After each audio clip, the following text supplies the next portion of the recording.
Morning बिलीवर्ड, जितने हमें online सुन रहे हैं आप सबका स्वागत है बिलीवर्ड की कलीसिया में। और अगर आप बॉम्बे में हैं, आप हमसे जुड़ना चाहते हैं तो आप हमें लिख सकते हैं। फेसबुक हैंडल है हमारा @beloved sons of God। और आप हमें मैसेज कर सकते हैं, हम आपको अपनी कलीसिया की जगह बताएंगे। और जितने जन इसे यूट्यूब में सुन रहे हैं, इस वीडियो के नीचे एक लिंक है जिसमें आप PDF फाइल मिलेगी, जिसमें हम सारे वचन जो आज पढ़ेंगे वो वचन आपको मिलेंगे। हमने पिछले कुछ दिनों में एक विषय के ऊपर हमने मनन किया है, जो विषय है कि मैं उसका प्रिय पुत्र हूँ। और मैं आप सबको उत्साहित करना चाहती हूँ, जिन्होंने उसको नहीं सुना आप जाके ज़रूर सुनिए उस मैसेज को जिसका नाम है तुम मेरे प्रिय पुत्र हो। क्योंकि हमारी कलीसिया में बहुत सी गवाहियाँ आई उस सुसमाचार को सुनने के बाद। मैं भी जो हूँ अपने मैसेज को मैं दोबारा सुनती हूँ, और ये बहुत अच्छा है क्योंकि ये मसीह है जो मुझ में होकर बात करते हैं। जैसे वचन में लिखा है कि सुनने के द्वारा विश्वास आता है, और बहुत सी नई बातों को पवित्र आत्मा जो है हमें सिखाता है। और मेरा विश्वास है कि आज भी हम सबको वो उत्साहित करेंगे। इससे पहले मैं आपके साथ एक गवाही को बांटना चाहती हूँ, जो हमारे कलीसिया में गीतू की गवाही है। जब ये प्रचार उन्होंने सुना, क्योंकि मैं चाहती हूँ कि हम सब जितने वचन को सुन रहे हैं, मैं चाहती हूँ कि हमारी नींव इस सत्य में बनी रहे कि तुम उसके प्रिय पुत्र हो और पिता आपको बहुत प्यार करते हैं। आपको पता है, एक परिवार में बहुत से बच्चे हो सकते हैं, लेकिन एक जो सबसे प्रिय बच्चा है वो स्थान मैं और आप ले सकते हैं, क्योंकि मैं और आप चुने गए हैं। और हम जो है हमेशा अपने पिता के पास जाते हैं। और अगर आप ये जानते हैं कि आप उसके प्रिय पुत्र हैं, तो आप भय रहित होंगे और हमेशा आप जानेंगे कि आप हमेशा जो है किसी मनुष्य को नहीं, लेकिन फिर पिता के पास आप जाएंगे। तो संडे मैसेज के बाद गीतू को लगा कि उनको अपनी पुरानी सहेली को कॉल करना चाहिए। और जब उन्होंने कॉल किया, उन्होंने जाना कि वो जो सहेली है, उनके जो पापा है, उनको कैंसर की बीमारी है। और जब उन्होंने उनका ट्रीटमेंट किया तो पता लगा कि वो 3rd स्टेज या फिर 4th स्टेज में है अपने। और उन्होंने कहा कि हो सकता है कि शाम को और टेस्ट करें और उसके बाद हमें इसके विषय में और पता लगेगा। और गीतू ने सिर्फ जो है जीवन देना शुरू किया, क्योंकि उनके साथ भी ऐसा जो घटनाएं वो हो चुकी थी पहले। उनको भी किसी बीमारी के लिए बोला गया था जो बहुत बड़ी बीमारी थी, और लोगों ने कहा था कि ये बहुत गंभीर हो सकता है। लेकिन उस समय में केवल उनको ये मालूम था कि यीशु मसीह जीवन देने आए और बहुतायत का जीवन देने आए हैं। और यही सत्य उन्होंने अपने मित्र को भी बताया कि नहीं, यीशु मसीह आए हैं कि आप जीवन पाओ और बहुतायत का जीवन पाओ। और उन्होंने बताया कि आप जो हैं उसके प्रिय पुत्र हो, और जब आपके पास पिता है तो कोई भी वस्तु जो पुत्र की है उसे कोई छू भी नहीं सकता। और उन्होंने बस उत्साहित किया उन्हें कि आप विश्वास रखें और इस वचन में दृढ़ रहिए। और इतना कहने के बाद उन्होंने जो है फ़ोन काट दिया, वो भूल गए। और शाम को उनको कॉल आता है अचानक उसी सहेली से, और वो कहती है कि आप गेस करो क्या हुआ। उन्होंने बताया कि जो दूसरी रिपोर्ट है वे बिल्कुल ठीक है, और पहली रिपोर्ट जो थी वो गलत आई थी। मैं बहुत उत्साहित हूँ, और आपने सही कहा था कि कोई भी चीज़ जो मेरी है, जो प्रिय पुत्र की है, उसे कोई छू भी नहीं सकता।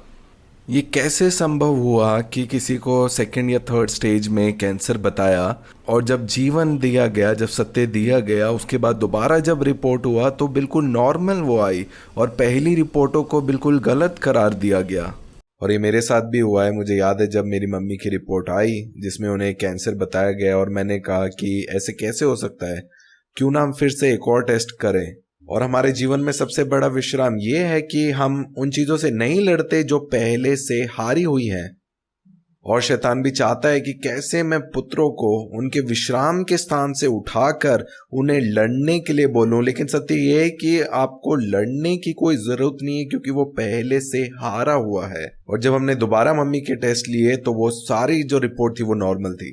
और जितना आप उसके सत्य वचनों को सुनते हैं और अपनी पहचान में चलते हैं, आप देखना आपका जो जीवन है वो गवाहियों से फिर भरा हुआ जीवन बन जाएगा। आपको मालूम है, जो सबसे बड़ा सत्य मेरे और आपके लिए है जो बाइबल में हम पाते हैं, वो ये है कि मैं और आप उसके प्रिय पुत्र हैं। और चाहे आप रात में सो रहे हो या फिर जाग रहे हो या कोई भी काम कर रहे हो, आप हमेशा इस जानकारी में रहिए कि आप जैवन से बढ़कर हैं, क्योंकि उसने आपसे प्रेम किया है, क्योंकि आप उसके प्रिय हैं। और ये कुछ भी आपकी खूबी के वजह से नहीं हुआ, ये आपके बारे में नहीं था, लेकिन ये सब कुछ यीशु मसीह के बारे में है।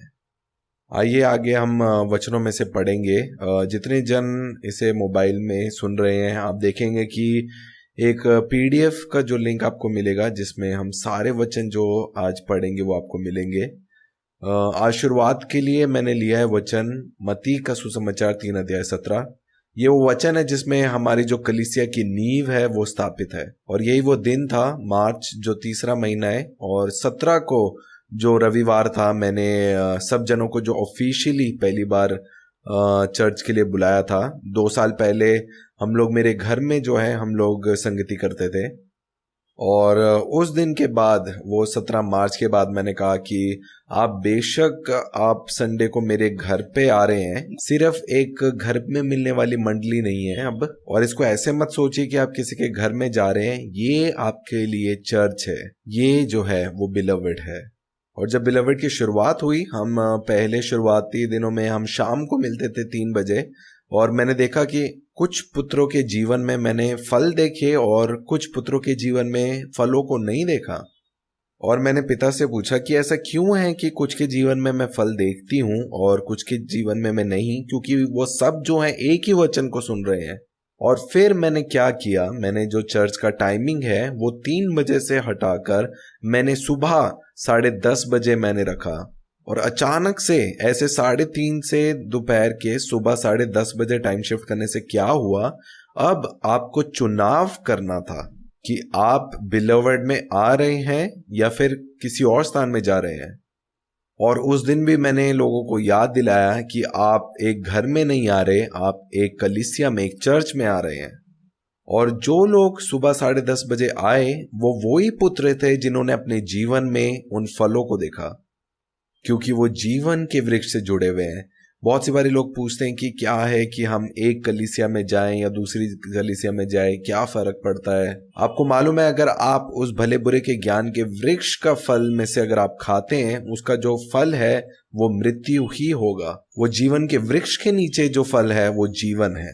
और कई लोग सोच सकते हैं कि क्या फर्क पड़ेगा यहाँ जाने से या वहां जाने से, लेकिन आप हर एक जो चुनाव आप करते हैं वो आपकी पहचान के बारे में आपको बताता है। हर एक जो फल हमारे जीवन में उत्पन्न होते हैं वो एक चुनाव के द्वारा होते हैं, या तो वो जीवन है या फिर वो मृत्यु है।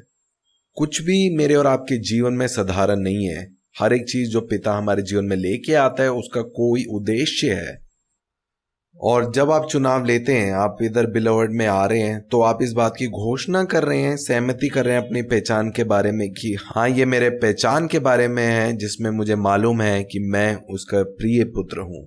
और उस दिन जब हमने संडे सर्विस किया जो मार्च 17 को था, तो मैंने वचन देखा कि मत्ती उसका 3 अध्याय 17 कौन सा है।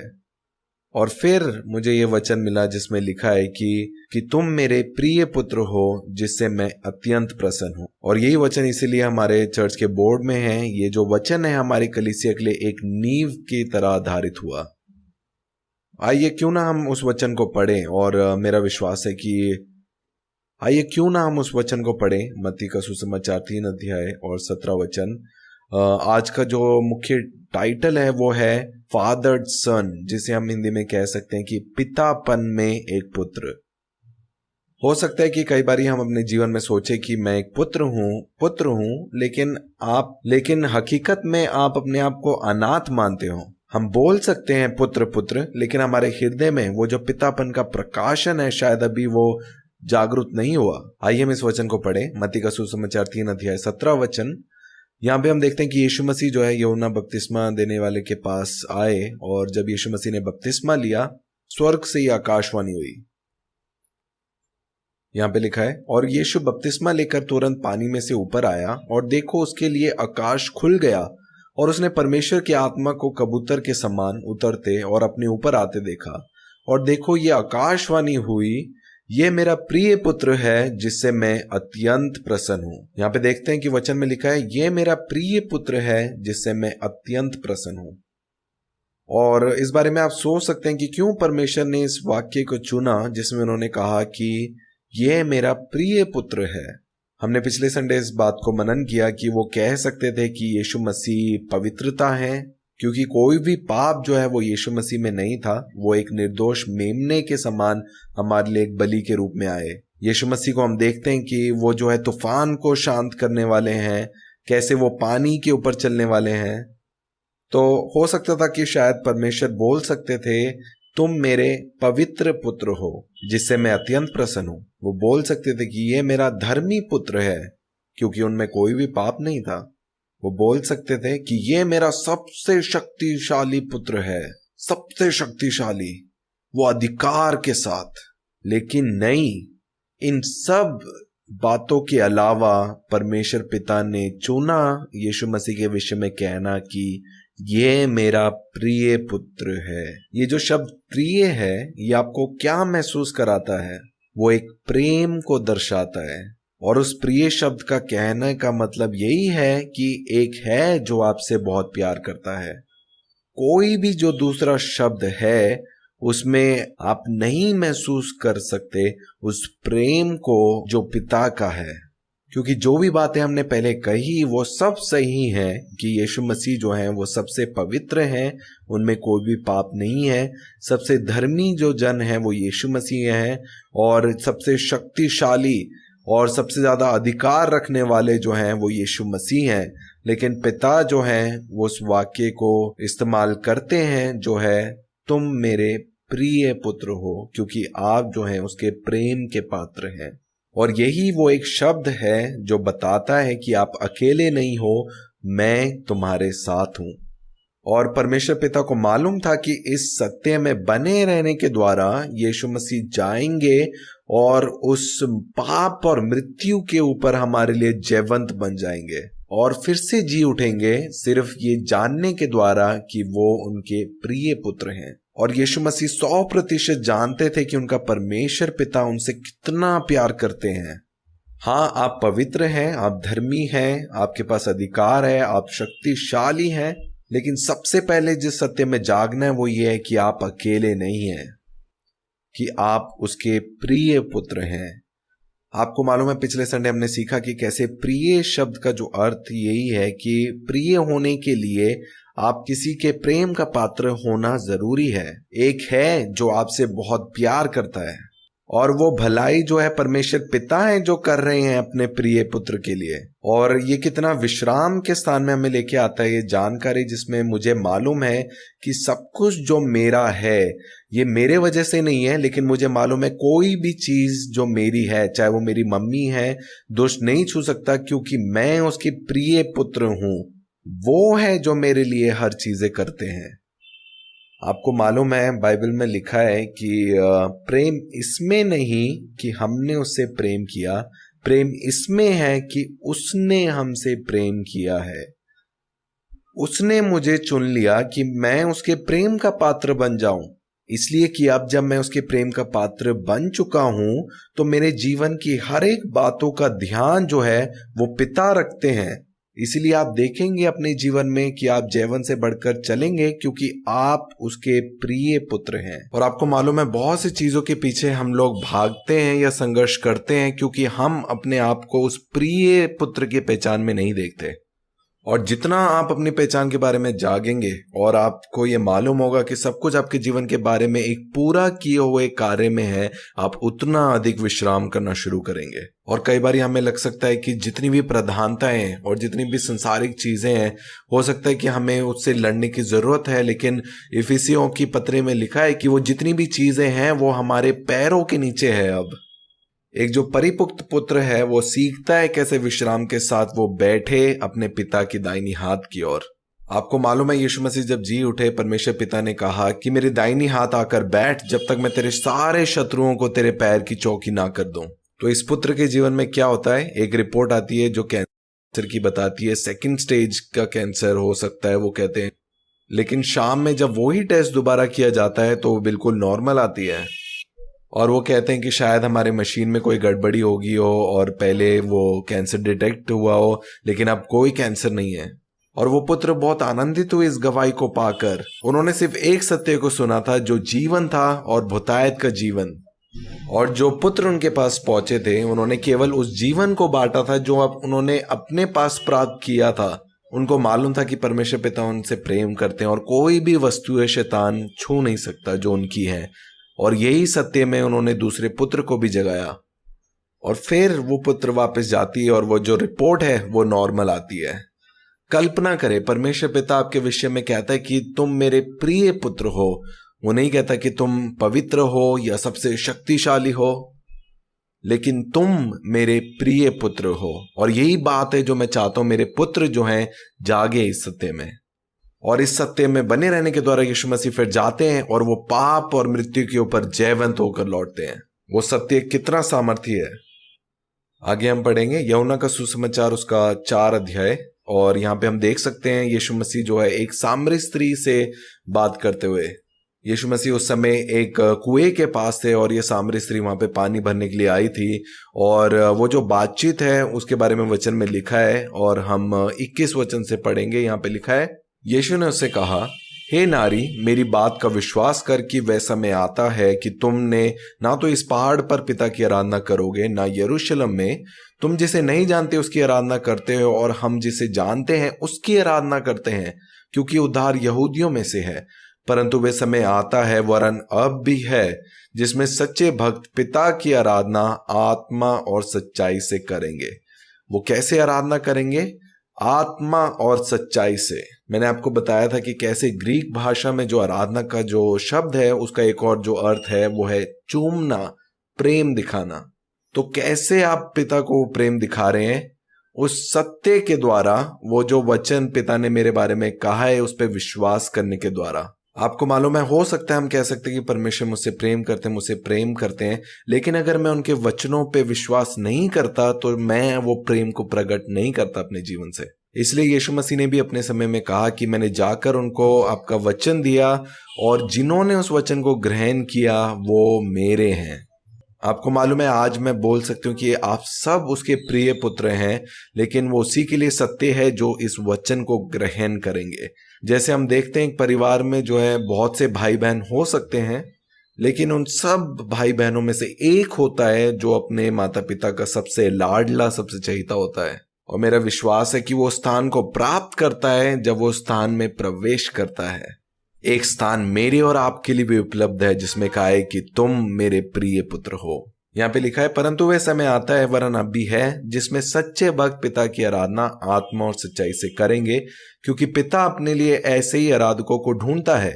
परमेश्वर आत्मा है और अवश्य है कि उसकी आराधना, अपना प्रेम प्रकट करना, वो आत्मा और सच्चाई से करे। स्त्री ने उसे कहा, मैं जानती हूं कि मसीह जो क्रिस्त कहलाता है आने वाला है। जब वह आएगा तो हमें सब बातें बता देगा। यीशु ने उससे कहा, मैं जो तुमसे बोल रहा हूं वही हूं। आगे हम पढ़ेंगे यूहन्ना का सुसमाचार उसका 5 अध्याय, और इससे पहले हम 5 अध्याय पढ़े, मैं चाहती हूँ कि हम उसका यूहन्ना का सुसमाचार 17 अध्याय पे हम ध्यान करेंगे। कैसे यीशु मसीह क्रूस पे जाने से पहले कहते हैं कि मैं चाहता हूँ कि पिता जैसे मैं और आप एक हैं, वह भी हमारे साथ एक हों। और कई बार हमें ऐसा लग सकता है कि एक जो शब्द है उसका अर्थ जो है वो अकेला होना है, लेकिन बाइबल में हम पाते हैं कि जिस एकता के बारे में वो बोलते हैं वो दरअसल 2 लोगों के बीच में है। और जब यीशु मसीह इस वाक्य का इस्तेमाल करते हैं कि मैं पिता के साथ एक हूं, इसका अर्थ यही है कि वो उस विश्राम में है, अपने आप को पिता के साथ एक देखते हैं कि पिता हमेशा उनके साथ है। जो आपके पास PDF है उसमें आप इस वचन को पा सकते हैं, यूहन्ना का सुसमाचार उसका 17 अध्याय, और इसका 20 वचन से हम पढ़ेंगे। इसमें लिखा है, मैं केवल इन्हीं के लिए विनती नहीं करता, परंतु उनके लिए भी जो इनके वचन के द्वारा मुझ पर विश्वास करेंगे, कि वे सब एक हों, जैसे तू है पिता मुझ में और मैं तुझ में हूं। यहाँ पे यीशु मसीह कहते हैं कि वे सब एक हों, जैसे तू है पिता मुझ में और मैं तुझ में, वैसे ही वे भी हम में हो। एक एकता जो 2 लोगों के बीच में है। और आगे लिखा है कि वैसे ही वह भी हम में हो, जिससे संसार विश्वास करे कि तू ही ने मुझे भेजा है। वह महिमा जो तूने मुझे दी, मैंने उन्हें दी है, कि वे वैसे ही एक हो जैसे कि हम एक हैं। एक एकता 2 लोगों के बीच में। यीशु मसीह भी जब इस संसार में हमेशा चले तो वो सोच के साथ चले जिसमें वो हमेशा 2 थे। उन्होंने पिता को हमेशा अपने साथ देखा, और वैसे ही आपके साथ भी पिता हैं। क्या आप समझ रहे हैं इस बात को? एक ऐसे सत्य के साथ जीना जिसमें आपको मालूम है कि आप एक पितापन में हैं, और वो एकता में जीने का अर्थ यही है कि हमने इस सत्य में जागना है कि हम उसके प्रिय पुत्र हैं और हमारा पिता हमसे बहुत प्यार करता है। आगे पढ़ेंगे 23 वचन से। यहाँ पे लिखा है, मैं उनमें और तू मुझ में, कि वह सिद्ध होकर एक हो जाए, और संसार जाने कि तू ही ने मुझे भेजा, और जैसे तूने मुझसे प्रेम रखा है वैसे ही उनसे प्रेम रखा। हे पिता, मैं चाहता हूं कि जिन्हें तूने मुझे दिया है, जहां मैं हूं वहां वे भी मेरे साथ हों, कि वे मेरी उस महिमा को देखे जो तूने मुझे दी है, क्योंकि तूने जगत की उत्पत्ति से पहले मुझसे प्रेम रखा। पिता ने उत्पत्ति से पहले आपसे और मेरे से प्रेम रखा। और आगे लिखा है, हे पिता, संसार ने मुझे नहीं जाना, परंतु मैंने तुझे जाना, और इन्होंने भी जाना कि तू ही ने मुझे भेजा है। मैंने तेरा नाम उनको बताया और बताता रहूंगा, कि जो प्रेम तुझको मुझे से था वह उनमें रहे और मैं उनमें रहूं। तो हमने वचन में पढ़ा जो एकता है वो क्या है। इस वचन को हम दोबारा पढ़ेंगे। इसमें लिखा है, जो प्रेम तुझको मुझसे था वह उनमें रहे और मैं उनमें रहूं। आपको पता है, एकता इस बात में है, इस सत्य में जागने में, कि परमेश्वर पिता आपसे प्रेम करते हैं। और जो एकता है वो सोच में चलने की है कि मैं और मेरा पिता जो है हमेशा मेरे साथ है। और आज जितने भी वचन हम पढ़ेंगे, आप देखेंगे कि जितने भी वचन आज हमने लिए हैं वो सब जो है यूहन्ना के सुसमाचार से आप उसे पाएंगे। और जैसे हम वचन को पढ़ेंगे, हम वापस से अभी यूहन्ना के सुसमाचार उसका 5 अध्याय में आएंगे। और मैं चाहती हूं कि जब आप वचन को पढ़ें तो आप सुने यीशु मसीह की आवाज कि यीशु मसीह क्या कहते हैं। आप देखेंगे कि वो हर समय जो है पिता के बारे में वो बोल रहे हैं, और वो बोल रहे हैं उस एकता के बारे में जिसमें वो हमेशा पिता को अपने साथ एक देखते हैं। हर एक चीज में वो एक पितापन में, उस प्रेम में, उस सत्य में कि वो अकेले नहीं है, पिता उनके साथ है। और इन सारे वचनों के बाद केवल एक जगह आप पाते हैं जिसमें यीशु मसीह कहते हैं कि हे पिता, तूने मुझे क्यों छोड़ दिया। तो हम क्या देखते हैं यीशु मसीह के जीवन में? वो हर एक जयवंत परिस्थितियों में यीशु मसीह को मालूम था कि वो एक पितापन में है, कि वो उनके प्रिय पुत्र हैं। आप लोग समझ रहे हैं। आगे हम पढ़ेंगे यूहन्ना का सुसमाचार उसका 5 अध्याय से उसके 16 वचन से। यहाँ पे लिखा है, इस कारण यहूदी यीशु को सताने लगे क्योंकि वह ऐसे काम सबत के दिन करता था। इस पर यीशु ने उनसे कहा, मेरा पिता अब तक काम करता है और मैं भी काम करता हूं। आपको क्या लगता है, जो काम आप करते हैं, क्या आप अकेले वो काम को करते हैं? हर एक स्थान में जहाँ पे आप जा रहे हैं, चाहे वो आपका कार्यालय हो, जहाँ पे आप नौकरी करने जाते हैं, वो कोई भी परिस्थिति क्यों ना हो, आपको मालूम है कि आप कभी भी अकेले नहीं हैं। पिता है जो आपके साथ चलते हैं। आपको मालूम है, जब आदम ने पाप किया, जो पहला कार्य जो हुआ वो अलगता ही था, वो परमेश्वर पिता की आत्मा के साथ। और इसीलिए जब आप इस सत्य में जागते हैं कि आप उसके प्रिय पुत्र हो, तो ये पहला एहसास जो आपको मिलता है वो यही है कि परमेश्वर पिता आपसे बहुत प्रेम करते हैं, कि आप अकेले नहीं हैं, उसने आपको चुना है और अपना कहा है। आगे 18 वचन में लिखा है, इस कारण यहूदी और भी अधिक उसके मार डालने को प्रयत्न करने लगे, क्योंकि वह न केवल सबत के दिन की विधि को तोड़ता, परंतु परमेश्वर को अपना पिता कहकर अपने आप को परमेश्वर के तुल्य भी ठहराता। आपको मालूम है, जब आप अपने आप को पुत्र कहते हैं, क्या आपको मालूम है कि आपका पिता और आप एक जात हैं? वो स्वर्ग जात है, स्वर्ग से जन्मे हुए। जैसे एक शेर का बच्चा शेर है, एक कुत्ते का बच्चा कुत्ता है, वैसे ही जो परमेश्वर का पुत्र भी है वो परमेश्वर है। वो एक स्वर्ग जात है, वो मनुष्य जात के समान नहीं। क्यों वहाँ पे उन लोगों ने पत्थर उठा लिए? क्योंकि वह उस परमेश्वर को अपना पिता कहता था। जब हम इस मन के साथ हैं, आपको पता है, कोई भी समस्या जब आपके कानों में आती है, आप हमेशा सोचिए अगर वो यीशु मसीह के कानों में आई है कि वो क्या उस समस्या के पीछे भागते या नहीं। क्या यीशु मसीह भागते उस समस्या का हल करने के लिए? वो नहीं भागते, क्योंकि हर एक परेशानियों का जो हल है वो यीशु मसीह में है।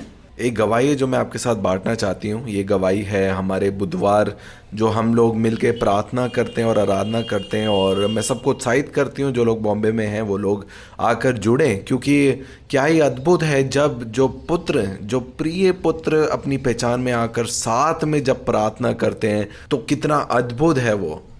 तो ये गवाही है पिछले बुधवार की। मुझे याद है कि कोई हमारे जो जो बहुत सी चीज़ें को संभालते हैं वो इस संडे नहीं होने वाले थे हमारे साथ, क्योंकि उन्हें किसी जगह में काम था। और पहले मैंने उनसे पूछा कि क्या आपको इच्छा है कि आप यहाँ पे होना चाहते हैं रविवार के दिन।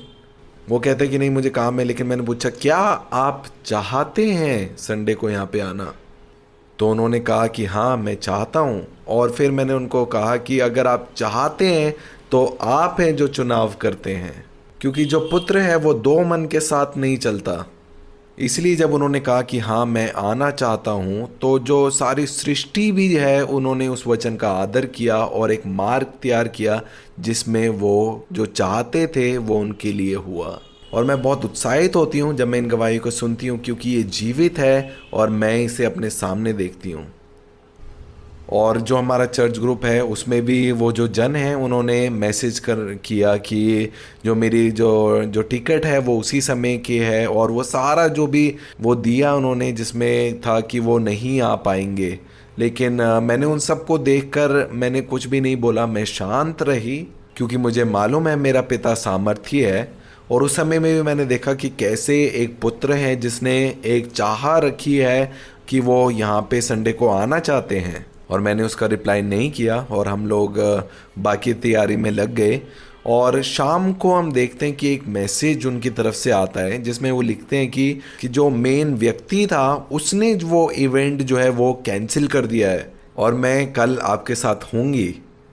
आपको पता है ये कुछ लोगों के लिए बहुत साधारण ये लग सकता है, लेकिन मैं आपको बताती हूँ जो सच है कि इसी तरह है जो आप अधिकार रखते हैं। जब उन्होंने चुनाव लिया, सारी जो सृष्टि है वो उनके चुनाव के साथ मेल खाने लगी। सब कुछ जो है वो उसी के अनुसार वो जो है वो सब जो चीज़ें कैंसिल हुई और वो यहाँ पे आ सके। एक पुत्र के जीवन में आपको पता है जब हम छोटी छोटी चीज़ों में हम अधिकार रखना शुरू करते हैं तो हमें उन बड़ी बातों में अपने आप उस विजय को हम अपने साथ देखते हैं। आपको मालूम है जो लोग परमेश्वर पिता से प्रेम करते हैं उन सब के लिए जो भी बातें हैं वो सब भलाई ही को लेके आएंगी। इसलिए मुझे और आपको चिंता करने की ज़रूरत नहीं है। आप स्वर्ग राज्य में हैं और पितापन में हैं। आपको पता है जो इनका इवेंट कैंसिल हुआ, कोई भी कारण नहीं था उस इवेंट का कैंसिल होने का। एक अच्छा मौसम उस दिन था, लेकिन वो इसीलिए हुआ क्योंकि वो चाहते थे। ऐसी एक और गवाही चर्च में आई जब मेरे पास एक व्यक्ति आए और एक बड़ी कंपनी में उनको नौकरी चाहिए थी और एक ऑफ़र उनके पास आया और मैंने उनसे पूछा कि क्या आपको ये जो नौकरी है क्या आप इसे चाहते हैं, क्या आपको ये पसंद है। तो उन्होंने कहा हाँ मैं चाहती हूँ, ये मुझे पसंद है। तो मैंने उन्हें कहा कि अगर आप चाहते हैं तो ये आपका है।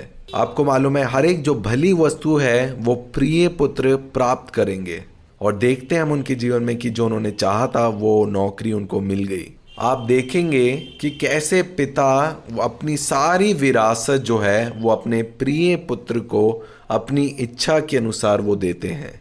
सबसे उत्तम भाग जो है वो उनके प्रिय पुत्रों का है।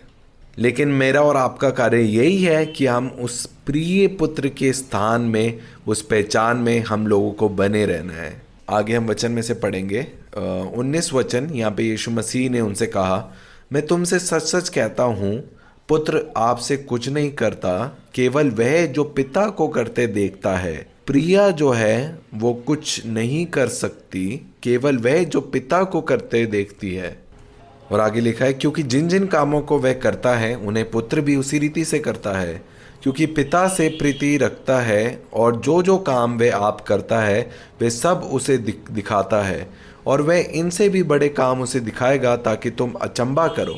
जैसे पिता मरे हुओं को उठाता और जिलाता है, वैसे ही पुत्र भी जिन्हें चाहता है उन्हें जिलाता है।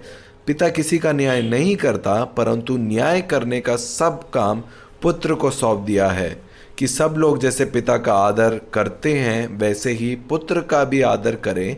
जो पुत्र का आदर नहीं करता वह पिता को जिसने उसने भेजा है आदर नहीं करता। क्या आप लोगों को मालूम है कि जो न्याय है वो पुत्र के हाथ में है। आपको मालूम है मेरे जीवन से ऐसी गवाहियाँ हैं कि कई स्थानों में ऐसे गई जहाँ पे मुझे चीज़ें सही नहीं लगी और कुछ समय बाद मैंने देखा कि वो चीज़ें ही ख़त्म हो गई हैं। एक सहीपन का जो न्याय करने का अधिकार पुत्रों को है। और यीशु मसीह के जीवन में भी हम देखते हैं, कैसे हमने शुरुआत में कहा, हम वचन में देखते हैं कि हर एक बातें जो यीशु मसीह कहते हैं हम देखते हैं उस पहचान में जिसमें वो हमेशा पिता को अपने साथ एक देखते हैं। और वो जो एकता यही है इस सोच में जागना कि मेरे और पिता हमेशा एक हैं। और वो जो सोच है वो एक दिन दो दिन की नहीं है, वो प्रतिदिन हर समय के लिए वो सोच मेरे प्राणों में मेरे मन में बने रहने के लिए है कि मैं और मेरे पिता हमेशा एक हैं। आगे वचन में पढ़ेंगे, मैं तुमसे सच सच कहता हूँ कि जो मेरा वचन सुनकर मेरे भेजने वाले पर विश्वास करता है अनंत जीवन उसका है और उस पर दंड की आज्ञा नहीं होती, परंतु वह मृत्यु से पार होकर जीवन में प्रवेश कर चुका है। मैं तुमसे सच सच कहता हूँ वह समय आता है और अब है जिसमें मृतक परमेश्वर के पुत्र का शब्द सुनेंगे और जो सुनेंगे वे जिएंगे, क्योंकि जिस रीति से पिता अपने आप में जीवन रखता है उसी रीति से उसने पुत्र को भी ये अधिकार दिया है कि अपने आप में जीवन रखे। तो क्या मेरा और आपका जो जीवन है क्या वो भोजन और रोटी से प्राप्त होता है? नहीं, मेरा और आपका जीवन जो है पिता से आता है। जैसे वचन में लिखा है, क्योंकि जिस रीति से पिता अपने आप में जीवन रखता है उसी रीति से उसने पुत्र को भी अधिकार दिया है कि अपने आप में जीवन रखे, वरन उसे न्याय करने का भी अधिकार दिया है, इसलिए कि वह मनुष्य का पुत्र है। आगे 30 वचन को पढ़ेंगे। यहाँ पे यीशु मसीह कहते हैं, मैं अपने आप से कुछ नहीं कर सकता, जैसे सुनता हूँ वैसा न्याय करता हूँ और मेरा न्याय सच्चा है, क्योंकि मैं अपनी इच्छा नहीं परंतु अपने भेजने वाले पिता की इच्छा चाहता हूँ। आप देख सकते हैं कैसे यीशु मसीह हर एक बातें जो वो करते हैं वो हमेशा पिता को अपने साथ एक देखते हैं। और यीशु मसीह आए ताकि हमें वापस से अपने पिता के पास वो घर लेके जाएं। इसलिए जो अब हम वचन में पढ़ते हैं हम देखते हैं कि यीशु मसीह केवल पुत्र की पहचान में नहीं लेकिन एक पितापन में जो पुत्र है उस पहचान में वो चले। और जब मैं आपको कहती हूँ कि आप भी एक पितापन में हैं तो आप इस सोच में जागते हैं जिसमें आपको मालूम है कि पिता आपसे प्रेम करते हैं। आगे हम पढ़ेंगे यूहन्ना का सुसमाचार उसका 6 अध्याय 28 वचन। यहाँ पे लिखा है, उन्होंने उससे कहा, परमेश्वर के कार्य करने के लिए हम क्या करें? यहाँ पे लोग आते हैं यीशु मसीह से पूछते हैं कि परमेश्वर का कार्य क्या है, वो क्या कार्य है जो हमें करना चाहिए। और यीशु मसीह कहते हैं कि जो कार्य आपको परमेश्वर के लिए करना है वो ये है कि जिसने मुझे भेजा है उस पे विश्वास करें। क्या आप सबने यीशु मसीह पे और उनके भेजने वाले पे विश्वास किया है? अगर हाँ तो वो जो सारे कार्य हैं वो पूरे हो चुके हैं। और जैसे हम यीशु मसीह के जीवन को देखते हैं, क्या आपको मालूम है कि आपका जीवन भी जब पितापन में है तो उसका अर्थ क्या है? ये कोई संसारिक पिता के बारे में नहीं है, ये स्वर्गीय पिता के बारे में है। और उसका अर्थ ये है कि आपका जो पूरा जीवन है वो एक पूरा किए हुए कार्य में है। आगे हम पढ़ेंगे, वचन में लिखा है, तब उन्होंने उससे कहा, फिर तू कौन सा चिन्ह दिखाता है कि हम उसे देखकर तेरा विश्वास करें? तू कौन सा काम दिखाता है? हमारे बाप दादों ने जंगल में मन्ना खाया, जैसे लिखा है, उसने उन्हें खाने के लिए स्वर्ग से रोटी दी। यीशु ने उनसे कहा, मैं तुमसे सच सच कहता हूँ कि मूसा ने तुम्हें वह रोटी स्वर्ग से नहीं दी, परंतु मेरा पिता तुम्हें सच्ची रोटी स्वर्ग से देता है, क्योंकि परमेश्वर की रोटी वही है जो स्वर्ग से उतरकर जगत को जीवन देती है। तब उन्होंने उससे कहा, हे प्रभु, ये रोटी हमें सर्वदा दिया कर। यीशु ने उनसे कहा, जीवन की रोटी मैं हूँ, जो मेरे पास आता है वह कभी भूखा ना होगा और जो मुझ पर विश्वास करता है वह कभी प्यासा ना होगा। आज मैं आप सबको उत्साहित करना चाहती हूँ कि कभी भी आपके पास समस्या है तो आप सीधा अपने पिता के पास जाइए। आपको पता है आपके जीवन में आपको अभी भी भूख लगती है या प्यासे आपको महसूस होता है, वो इसीलिए क्योंकि आप सीधा यीशु मसीह के पास नहीं जाते, आप अपने दूसरे भाइयों के पास जाते हैं। और ये बात जो है मैंने अपने जीवन में अनुभव की है अभी जैसे हमारे एक पुत्र हैं जिन्होंने गवाही दी कि उनके जो पिताजी हैं वो मर गए थे, और आपको मालूम है जो पुत्रों की जो चीज़ है वो कभी खो नहीं सकती। इसलिए जो हमारे जो प्रियजन हैं वो मरते नहीं हैं, वो सो जाते हैं और उस स्वर्ग राज्य में हम उनसे फिर से मिलेंगे। लेकिन जो हमारा विश्वास है या सिद्धांत है वो कोई भी इस संसारिक वस्तुओं में आधारित नहीं है, क्योंकि एक समय आएगा कि जितनी भी चीज़ें हमें दिखती हैं वो एक थोड़े समय के बाद वो मृत्यु में चली जाएगी। लेकिन जब जब हमारा विश्वास संसारिक वस्तुओं में नहीं लेकिन हमारे परमेश्वर पिता में होगा, तो हम सर्वदा उस विश्राम में हम अपने जीवन में चलेंगे। हो सकता है समस्या आपके जीवन में आई, लेकिन वो सारी समस्या आपके आगे घुटने टेकेंगी, क्योंकि आप उसके प्रिय पुत्र हैं। मुझे मालूम है मैं किसी के साथ अपनी गवाही को बांट रही थी कि मैंने अपने जीवन में बहुत सी चीज़ें आई हैं। जैसे वो मुझे बीमारी थी रूमेटोइडस, और मेरी मम्मी को कैंसर बोला गया। और जब उन्होंने ये सब बातों को सुना तो उन्होंने कहा कि अरे आपके जीवन में तो बहुत सारे तूफान आए हैं। और मैंने कहा कि हाँ, पर मैंने उन हर एक तूफानों के ऊपर मैं जयवंत होकर मैं निकली हूँ जब मैंने जाना कि मैं उसके प्रिय पुत्र हूँ। आपको मालूम है वो सारी चीज़ें जो हैं उसके प्रिय पुत्र के सामने घुटने टेकती हैं। मेरा और आपका कार्य यही है कि हम ना भूलें कि हम कौन हैं, और इस सोच में मैं हमेशा बनी रहती हूँ कि मैं अकेले नहीं हूँ, पिता मेरे साथ है और उसने मुझे अपना प्रिय कहा है। और जब हम इस सत्य में बने रहेंगे हम देखेंगे हमारे जीवन में वो अद्भुत गवाहियाँ जो है परमेश्वर पिता उत्पन्न करेंगे। आगे हम पढ़ेंगे वचन में से उसका 41 वचन, ऊपर पढ़ेंगे 36 वचन से पढ़ेंगे। यहाँ पे लिखा है, परंतु मैंने तुमसे कहा था कि तुमने मुझे देख भी लिया है तो भी विश्वास नहीं करते। जो कुछ पिता मुझे देता है वे सब मेरे पास आएगा, और जो कोई मेरे पास आएगा उसे मैं कभी ना निकालूंगा। आपको मालूम है हर एक चीज़ जो उसके प्रिय पुत्र की है वो सारी विरासत वो आपको मिलेगी, क्योंकि पिता ने वो आपको दी है। ये कितने विश्राम की बात है। हर एक चीज जिसके पीछे आज मनुष्य भागता है वो सब पिता आपको देंगे, क्योंकि आप उसके प्रिय पुत्र हैं। आगे पढ़ेंगे, लिखा है, क्योंकि मैं अपनी इच्छा नहीं वरन अपने भेजने वाले की इच्छा पूरी करने के लिए स्वर्ग से उतरा हूं, और मेरे भेजने वाले की इच्छा ये है कि जो कुछ उसने मुझे दिया है उसमें से मैं कुछ ना खोऊं। आपको पता है पुत्र की कोई भी चीज खो नहीं सकती, क्योंकि वो उसके स्वभाव में है। क्या आपको मालूम है स्वभाव क्या है? आपको मालूम है जैसे एक शेर है, उसके स्वभाव में है कि वो जो शेर है उसके जो है घने बाल होंगे। उसको हर सुबह उठकर ये अंगीकार करने की जरूरत नहीं है कि मैं शेर हूं, मैं शेर हूं, लेकिन वो बाल खुद ब खुद उगेंगे, क्योंकि वो उसके स्वभाव में है। और आज एक सत्य पवित्र आत्मा आपको बता रहे हैं कि पुत्रों का कुछ भी खो नहीं सकता, क्योंकि ये हमारे स्वभाव में है। और इस सत्य के द्वारा मैं सीख सकता हूं कैसे मैं उस विश्राम में बना रहा हूं। एक गवाही है हमारी कलीसिया में कि कैसे एक सदस्य की जो सोने की अंगूठी वो गुम हो गई थी, लेकिन उन्होंने कुछ नहीं कहा, वो विश्राम से सो गए और 15 दिन बाद उन्हें वो वापस मिल गई। आगे हम पढ़ेंगे 43 वचन से, यीशु ने उनको उत्तर दिया, आपस में मत कुड़कुड़ाओ, कोई मेरे पास नहीं आ सकता जब तक पिता जिसने मुझे भेजा है उसे खींच ना ले। आपको पता है कि ये जो ग्रीक भाषा में मैंने जब इस शब्द का अर्थ ढूंढा, जो यहाँ पे लिखा है खींच, उसका जो अर्थ है कि जैसे हम देखते हैं कि कोई गाड़ी जो है दूसरी गाड़ी को जो है अपने साथ जब वो खींचती है, और वो जो पहली गाड़ी है वो बड़े बल के साथ दूसरी गाड़ी जो नहीं चलती उसको वो खींचती है। और इसी को कहते हैं आत्मा के अनुसार चलाए चलना, क्योंकि हम खुद ब खुद नहीं चलते, वो पवित्र आत्मा है जो हमें हमारे मार्गों में वो लेके चलता है। यीशु मसीह कहते कोई भी मेरे पास नहीं आ सकता जब तक पिता उसे ना खींचे। हम लोगों के हृदय में वचन को बो सकते हैं, लेकिन पिता है जो उनको अपने पास खींचेंगे। कोई भी आप तक नहीं पहुंच सकता जब तक पिता उनको खींच ना ले। आपको मालूम है जितने भी जन आज जो कलीसिया में हैं वो लोग आज कलीसिया में आ पाए, क्योंकि एक बीज मैंने बोया था, जो बीज था कि एक परमेश्वर पिता हैं जो आपसे बहुत प्यार करते हैं, और वो जो खोया हुआ पुत्र है जब अपने पिता की आवाज को सुनता है तो वो वापस घर आ जाता है। आगे वचन में लिखा है, भविष्यवक्ता के लेखों में ये लिखा है, वे सब प्रकार की ओर से सिखाए हुए होंगे, जिस किसी ने पिता से सुना और सीखा है वे मेरे पास आते हैं।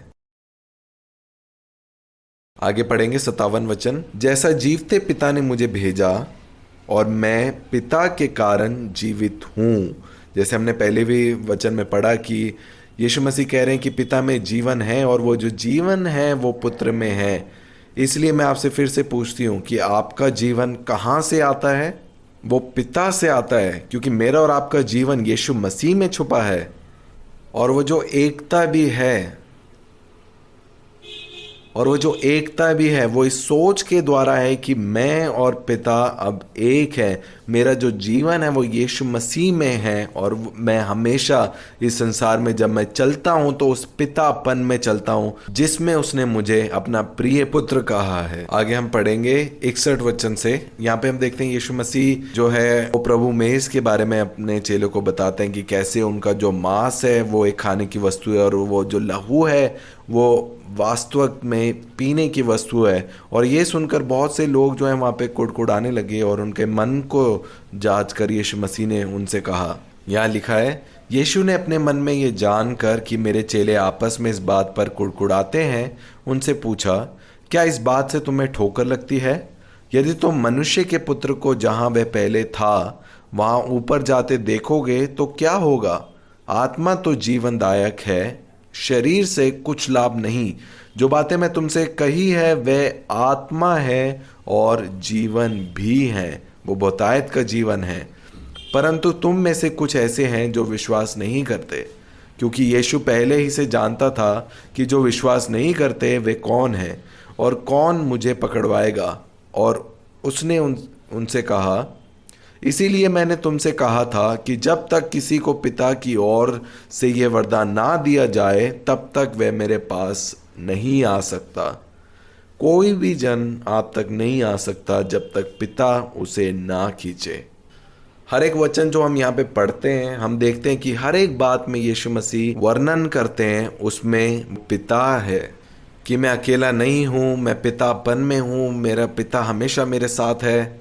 हर समय वो इस ज्ञान में सोच में वो चलते हैं। आगे पढ़ेंगे यूहन्ना का सुसमाचार 7 अध्याय 16 वचन। यहाँ पे कहा, यीशु ने उन्हें उत्तर दिया, मेरा उपदेश मेरा नहीं परंतु पिता का है, मेरे भेजने वाले का है। आगे 25 वचन से पढ़ेंगे, तब कुछ यरूशलेम वासी कहने लगे, क्या ये वही नहीं जिसने मार डालने का प्रयत्न किया जा रहा है? परंतु देखो वह तो खुल्लम खुला बातें करता है और कोई उसे कुछ नहीं कहता। क्या सरदारों ने सच जान लिया है कि यही मसीह है?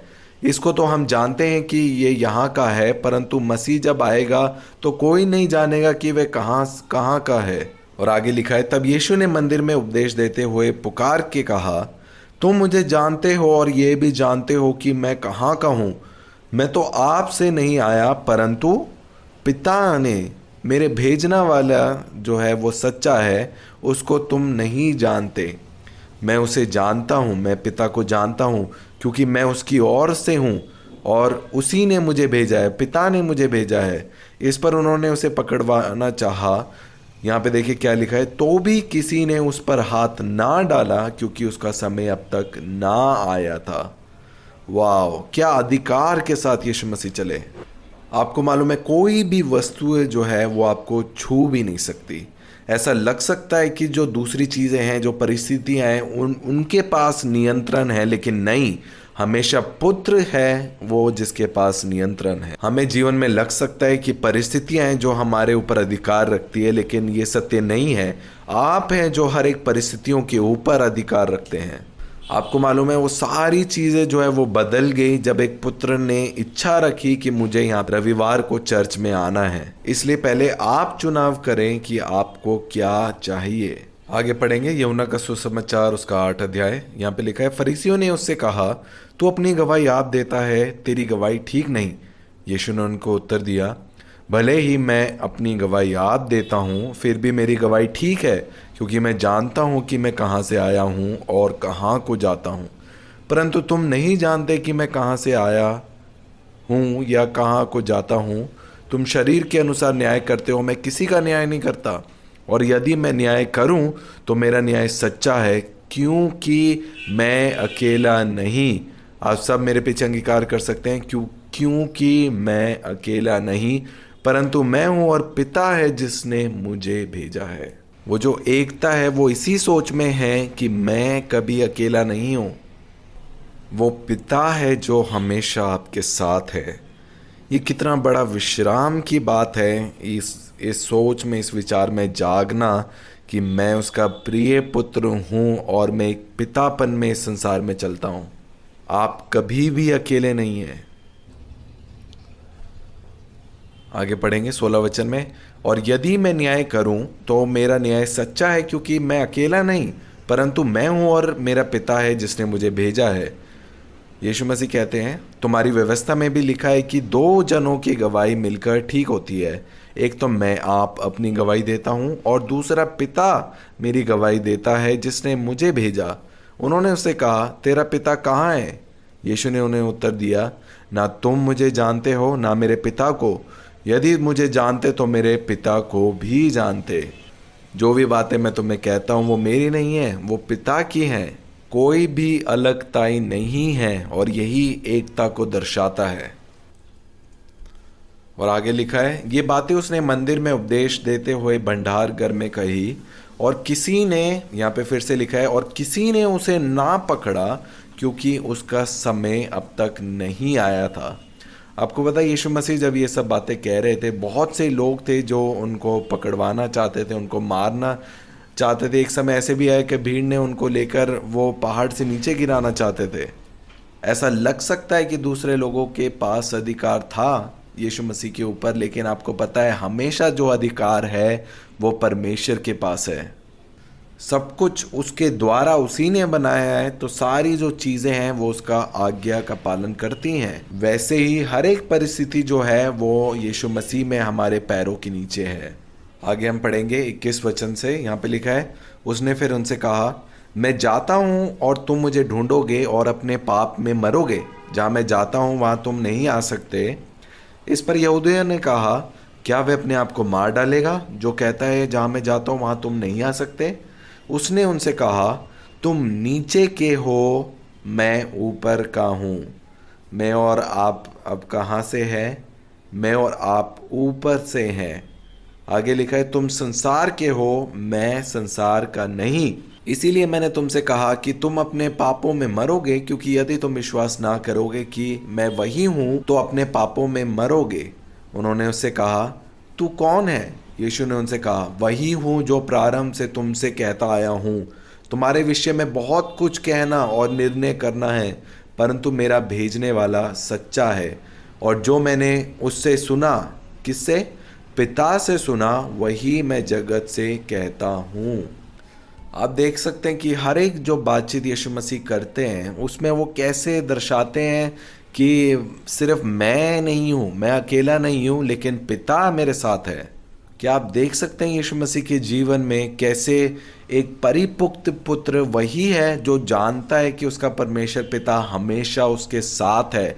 वो जानता है कि उसका परमेश्वर पिता उससे बहुत प्रेम करता है। आगे 27 वचन में लिखा है, वह ये ना समझे कि हमसे पिता के विषय में कहता है। तब यीशु ने कहा, जब तुम मनुष्य के पुत्र को ऊंचे पर चढ़ाओगे तो जानोगे कि मैं वही हूँ। मैं अपने आप से कुछ नहीं करता, परंतु जैसे मेरे पिता ने मुझे सिखाया वैसे ही ये बातें कहता हूँ। मेरा भेजने वाला मेरे साथ है, उसने मुझे अकेला नहीं छोड़ा। देखिए यहाँ पे वचन में लिखा है कि मेरे भेजने वाला जो पिता है वो मेरे साथ है और उसने मुझे अकेला नहीं छोड़ा। आपको पता है हमारे जीवन में कई बार हम विश्वास करते हैं कि हम हार रहे हैं या फिर हम परेशानी में हैं। वो इसीलिए है क्योंकि हम भूल जाते हैं कि हम किसके हैं। अगर आप हमेशा इस बात को जानोगे कि आप अकेले नहीं हो, पिता हमेशा आपके साथ है, आप देखना हर एक परिस्थितियों में आप अपने आप को जयवंत देखेंगे।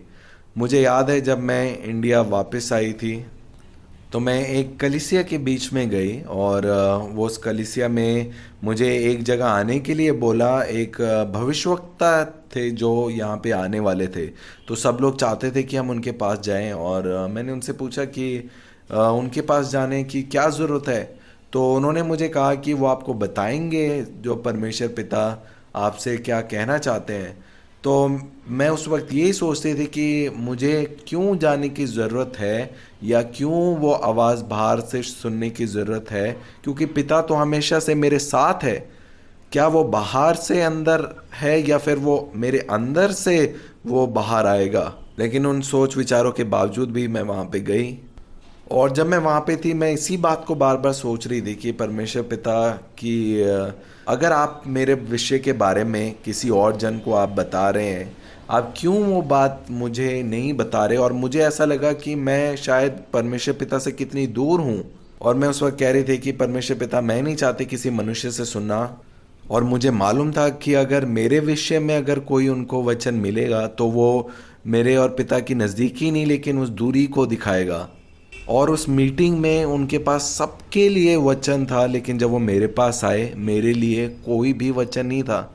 और सब लोग मीटिंग के बाद मेरे पास आए और उन्होंने कहा कि आप उदास मत हो, कई बारी होता है, कुछ लोगों के लिए नहीं होता। लेकिन अंदर ही अंदर मैं इतनी आनंदित थी क्योंकि मुझे पता था कि मेरे विषय में जो जितनी बातें हैं पिता है जो मुझे प्रकट करते हैं। और मैं आनंदित हुई क्योंकि जब मैं वापस इंडिया आई मैंने देखा कि कलीसिया में कैसे लोग इधर उधर भाग रहे हैं, और मैं देख सकती थी वो गड़बड़ी को। आपको पता है चाहे वो भविष्यवक्ता हो या पास्टर हो, आपको पता है हम सबका जो पिता है वो एक है। इसलिए मैं आपको उत्साहित करती हूँ कि आपका जो स्थान है, जो प्रिय पुत्र का स्थान है, उसे आप किसी को भी ना दें, क्योंकि जो प्रिय पुत्र हैं वो किसी मनुष्य के पीछे नहीं भागते। वो हमेशा सीधा कोई भी समस्या हो वो सीधा अपने पिता के पास आते हैं, क्योंकि उसको मालूम है कि उसको पिता की ओर से सब चीज़ें मिलेंगी। और क्या आपको मालूम है क्या कारण है कि आप पिता से आप प्राप्त करेंगे? वो यही है कि आप उसके प्रिय पुत्र हैं। किसके प्रिय पुत्र? आपके अपने प्रिय पुत्र नहीं, परमेश्वर पिता के प्रिय पुत्र। आगे वचन में पढ़ेंगे 29 वचन। मेरा भेजने वाला मेरे साथ है, उसने मुझे अकेला नहीं छोड़ा, क्योंकि सर्वदा मैं वही काम करता हूँ जिससे वह प्रसन्न होता है। वह ये बातें कह ही रहा था कि बहुतों ने उस पर विश्वास किया। कितना अद्भुत है ये वचन, जिसमें हम देखते हैं कि यीशु मसीह इस सोच में सर्वदा चलते थे। उन्हें मालूम था कि पिता ने उनको कभी अकेला नहीं छोड़ा। उनको हमेशा ये बात की जानकारी थी कि वो अकेले नहीं है, पिता उनके साथ है। इसलिए सिर्फ क्रूस में यीशु मसीह ने कहा कि हे पिता तूने मुझे क्यों छोड़ दिया। यीशु मसीह के जीवन में देखते हैं कि वो सर्वदा हर समय इस जानकारी में थे कि पिता हमेशा उनके साथ है। आगे लिखा है 54 वचन में, यीशु ने उत्तर दिया, यदि मैं आप अपनी महिमा करूं तो मेरी महिमा कुछ नहीं, परंतु मेरी महिमा करने वाला मेरा पिता है। आपको पता है आपको सर ठहराने वाला कोई मनुष्य नहीं है, वो आपका पिता है। इसलिए आप मनुष्य के बीच में आदर मत ढूंढिए, लेकिन पिता को आप अनुमति दीजिए कि वह आपकी महिमा करे, आपको वह सर ठहराए। हमने देखा जब मिस्र में इजराइलियों को जब छुड़ाने के लिए मूसा को भेजा तो वो जो लाल समुद्र को दो भागा और जितने भी चिन्ह चमत्कार किए पिता दिखा रहे थे कि ये जो लोग हैं वो मेरे हैं। आप बस अनुमति दें पिता को आपकी महिमा करने के लिए, आपको सर ठहराने के लिए। मेरे जीवन में मैंने देखा कि जब मैं यूके गई, मैं वहाँ पे प्राइम मिनिस्टर से मिली, हर एक जो चीज़ मैंने देखा वो पिता थे जिसने मुझे सर ठहराया। आपको मालूम है इफिसियों की पत्री में हम पढ़ते हैं कि जब वचन में लिखा है कि वो सारी जो आशीषें हैं वो मैंने तुम्हें दी है, उससे पहले मैं चाहता हूँ कि तुम विश्वास के साथ वो जो प्रेम में तुम और जड़ पकड़ते जाओ। आपको मालूम है जो पुत्र ये जानता है कि उसका परमेश्वर पिता उनसे प्रेम करते हैं और उसमें वो जड़ पकड़े हुए हैं, फिर परमेश्वर पिता जो है वो अद्भुत कामों को उनके जीवन में दिखाने के लिए वो तैयार होता है। उनको मालूम है कि ये जो मेरा पुत्र है ये जानता है कि मैं उससे कितना प्यार करता हूँ, और अब मैं उसे वो प्रेम प्रकट करके दिखाऊंगा। आगे पढ़ेंगे यूहन्ना का सुसमाचार उसका 10 अध्याय 17 वचन। यहाँ पे लिखा है, पिता इसलिए मुझसे प्रेम रखता है कि मैं आप प्राण देता हूँ कि उसे फिर ले लूँ। कोई उसे मुझसे छीनता नहीं, वरन मैं उसे आप ही देता हूँ। कोई भी चीज़ आपका प्राण नहीं ले सकती। प्रकाशित वाक्य की किताब में लिखा है कि अधलोक की जो चाबी है वो उसके हाथ में है। मृत्यु अब मेरे पाँव के नीचे है। कोई भी वस्तु जो है आपको प्राण की हानि नहीं पहुँचा सकता। आगे लिखा है, मुझे उसके देने का भी अधिकार है और उसे फिर लेने का भी अधिकार है। ये आज्ञा मेरे पिता से मुझे मिली है। किससे आज्ञा मिली है? मेरे पिता से। यीशु मसीह किसके साथ एक रिश्ते में हैं? क्या देख सकते हैं वचनों से? पिता के साथ। तो मुझे और आपको किसके साथ रिश्ता रखना है? हमारे संसारिक माता पिता, हमारे दोस्तों के साथ? नहीं, हमारे स्वर्गीय पिता के साथ। अगर आपका रिश्ता स्वर्गीय पिता पे निर्भर है, आपको फिर किसी और रिश्ते से कुछ भी आवश्यकता नहीं होगी, लेकिन हर एक रिश्ते में आप देखेंगे कि आप एक जीवन देने वाला आत्मा बन जाएंगे।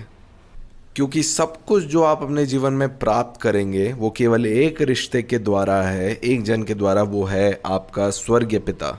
आगे पढ़ेंगे 25 वचन से। यहाँ पे लिखा है, यीशु ने उन्हें उत्तर दिया, मैंने तुमसे कह दिया पर तुम विश्वास करते ही नहीं।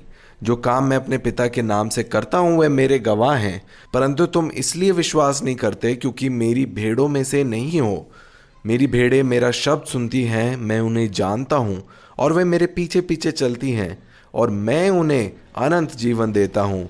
वे कभी नष्ट ना होगी और कोई उन्हें मेरे हाथ से छीन ना लेगा।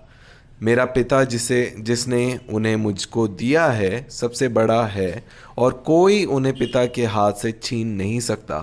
मुझे और आपको पिता के हाथ से कोई नहीं छीन सकता। और आगे लिखा है, मैं और पिता एक हैं।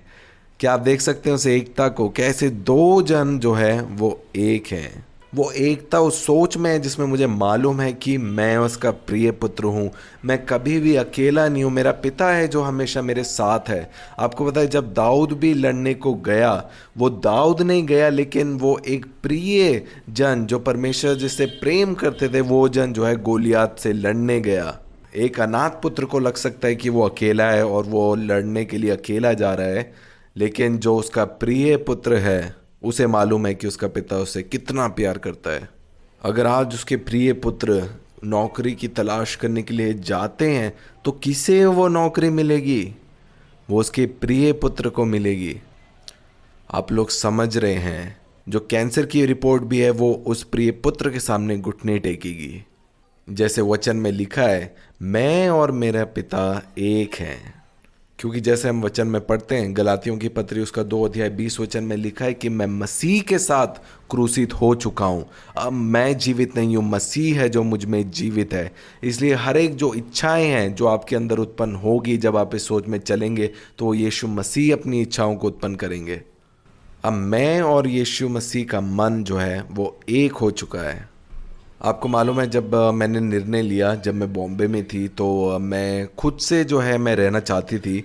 और ये बहुत अजीब बात थी उस समय में। लोगों को लगता था कि इंडिया में अगर आप एक शहर में मम्मी पापा के साथ रह रहे हैं तो आपको उनके साथ रहना है।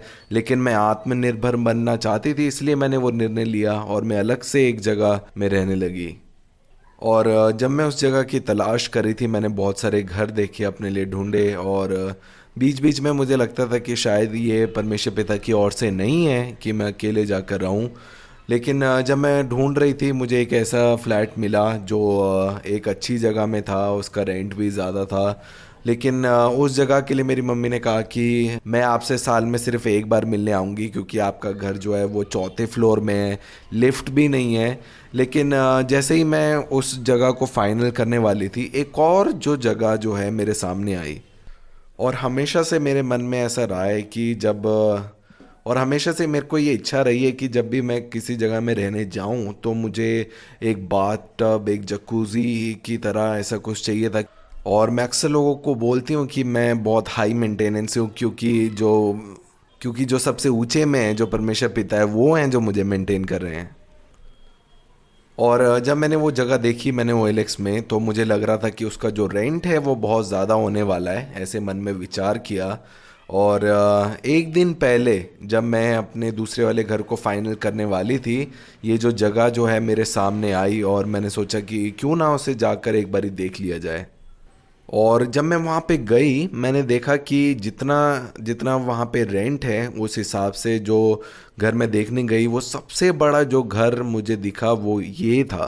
और मैं हमेशा से एक ऐसी जगह चाहती थी जो खाली हो, जिसमें मैं खुद जाकर जो है वहाँ पे मैं सजावट कर सकूँ। और ये जो जगह थी बिल्कुल वैसी थी, ये बिल्कुल खाली थी। और आपको मालूम है जो परमेश्वर पिता हैं वो आपके मन की इच्छाओं को पूरी करने वाला है, और किसी और की मन की इच्छा नहीं, वो आपकी मन की इच्छा को पूरी करता है। कल्पना करें कोई और अगर वहाँ पे रहने आता तो हो सकता है उनके लिए वो सबसे अच्छी जगह नहीं थी, पर मेरे लिए जैसा मैंने सोचा था वैसे ही पिता मुझे दिखा रहे थे। और जब मैंने उस घर का जो है वॉशरूम का दरवाज़ा खोला, मैंने वहाँ पे क्या देखा, एक बाथ टब को देखा। और मैं आपको सच कह रही हूँ, उस वक्त जब मैंने देखा मेरे आँखों में आंसू थे, क्योंकि मैं लगभग 2 हफ्तों से जो है मैं एक घर को तलाश रही थी और उन चीज़ों के पीछे भाग रही थी जो पिता की ओर से नहीं है। लेकिन जब ये जगह मुझे मिली, मुझे मालूम हुआ कि हाँ, ये परमेश्वर पिता की ओर से है। और फिर मैंने जाना कि हर एक चीज़ जो मेरे बारे में है वो मेरी नहीं है, लेकिन वो यीशु मसीह हैं जो मेरे अंदर जी रहे हैं। और वो मेरी इच्छा नहीं थी कि मैं बाहर आकर रहूं, लेकिन यीशु मसीह ने वो इच्छा मेरे अंदर दी। और मुझे सच में ये महसूस हुआ कि मैं कितना ज़्यादा प्रिय हूँ मैं अपने पिता के लिए। और जब मैं उस घर में गई, जब मैं उस घर में काम करा रही थी, बहुत से लोगों ने मुझे कहा कि आप क्यों इतना पैसा लगा रहे हो, क्योंकि आपका ये घर भी नहीं है, आप एक किराएदार हैं, तो क्यों इतना पैसा लगा रहे हो। और मैंने उन्हें कहा कि मैं इस जगह में रहने वाली हूँ और मैं चाहती हूँ कि वो अच्छी यादें जो हैं मैं इस घर में बनाऊँ। और हो सकता है मेरे बाद कोई और रहने आए तो उनको ये जगह पहले से और अधिक सुंदर होकर मिलेगी। वाह, ये कितना बेहतर होगा। आपको मालूम, जो एक पुत्र जो है वो एक घटी के मन के साथ नहीं जीता, क्योंकि वो एक जीवन देने वाला आत्मा है। और आपके बाद कोई भी उस स्थान में आएगा तो वो आपके द्वारा आशीषित होगा। और वहाँ पे जब मैंने रेनोवेशन किया, वहाँ के ओनर को वो इतना अच्छा लगा कि उसने मेरा नाम जो है वो आगे और लोगों को भी दिया। और जब मैंने दूसरे जन का घर किया, उनको इतना अच्छा लगा कि उन्होंने मुझे तीसरे जन के बारे में बताया और उन्होंने मुझे बुलाया। और ऐसे ऐसे कर कर मैं और इसमें जो है बिज़नेस करने लगी, और ऐसे जो है मेरा इंटीरियर डिज़ाइनिंग का जो बिज़नेस है वो शुरू हुआ, सिर्फ एक उद्देश्य के साथ कि मैं किसी के लिए आशीष बनना चाहती थी। और आपको मालूम है, उस सोच के साथ जब मैंने किया तो मैंने 10 गुना और अधिक जो है मैंने उस धन को वापस अपने पास आता देखा। आपको मालूम है, जब तक आप जीवन के वृक्ष के साथ जुड़े हुए हैं, हर एक चीज़, चाहे वो धन है, अगर आप दे रहे हैं अपनी जेब से, वो जो है धन जो है वो हमेशा बढ़ोतरी के साथ बढ़ता जाएगा, क्योंकि वो एक बीज के समान है। आपको मालूम है, मैं और आप अब उस भले बुरे के ज्ञान के वृक्ष के साथ नहीं है जिसका फल मृत्यु है और पाप है। मैं और आप अब हैं जीवन के वृक्ष के अंदर। और अब पाप और मृत्यु की व्यवस्था मेरे ऊपर हावी नहीं करती, वो जीवन की व्यवस्था है जिसमें मैं चलता हूँ।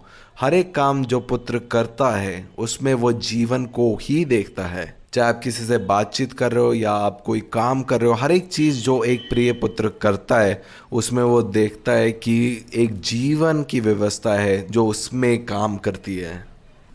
और जब वो घर मुझे मिला, मैं सोचती थी कि शायद ये परमेश्वर की ओर से नहीं है, या मैं हमेशा दो मन के साथ थी। लेकिन जब वो घर मुझे मिला, मुझे मालूम हुआ कि वो यीशु मसीह हैं जो हमेशा मेरे अंदर जीवित है और वो उनकी इच्छाएं हैं। तो मैंने उनको अपने साथ, वो 2 जन को एक देखा। और इस बात को आप निश्चय जान लीजिए कि अब आप क्रूसित हो चुके हैं, अब यीशु मसीह है जो आपके अंदर जीवित है। और आप इस सोच में हमेशा बने रहे कि मैं और मेरे पिता अब एक हैं। यहाँ पे जैसे वचन में हमने पढ़ा, लिखा है कि मैं और मेरे पिता एक हैं। आगे वचन में पढ़ेंगे, लिखा है, यहूदियों ने उस पर पथराव करने को फिर पत्थर उठाए। इस पर यीशु ने उनसे कहा, मैंने तुम्हें अपने पिता की ओर से बहुत से भले काम दिखाए हैं, उनमें से किस काम के लिए तुम मुझ पर पथराव करते हो? यहूदियों ने उसको उत्तर दिया, भले कामों के लिए हम तुझ पर पथराव नहीं करते, परंतु परमेश्वर की निंदा करने के कारण और इसलिए कि तू मनुष्य होकर अपने आप को परमेश्वर बनाता है।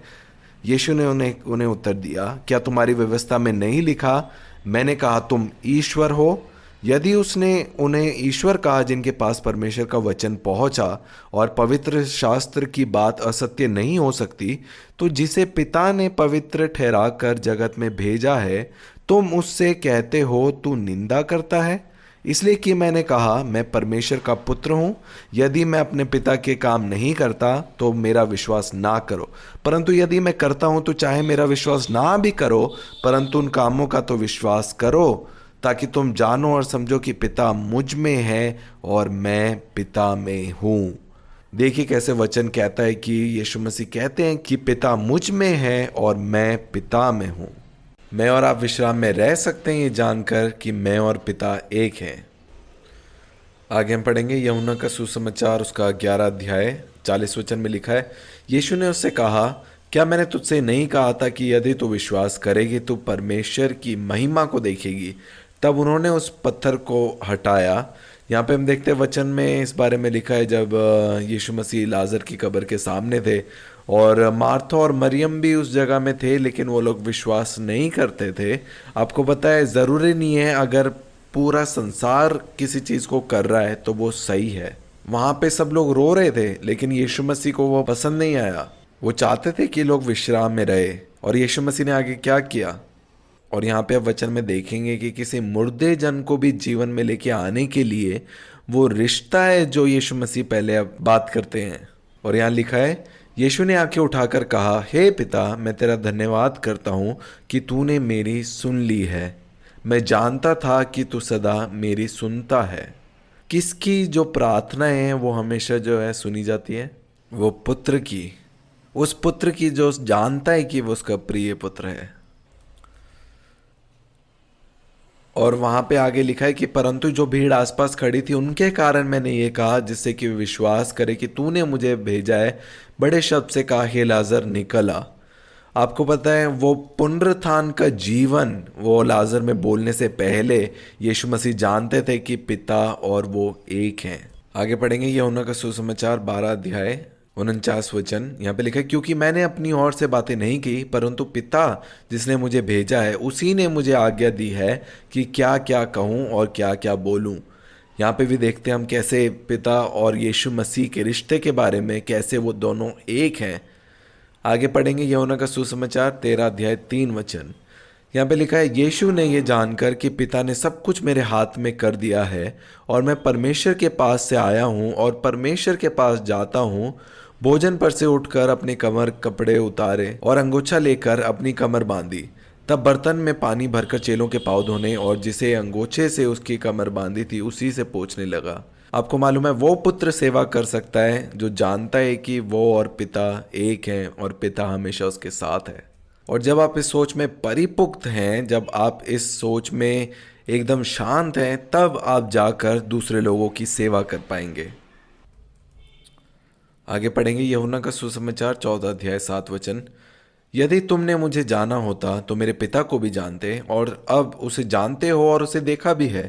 फिलिपुस ने उससे कहा, हे प्रभु, पिता को हमें दिखा दे, यही हमारे लिए बहुत है।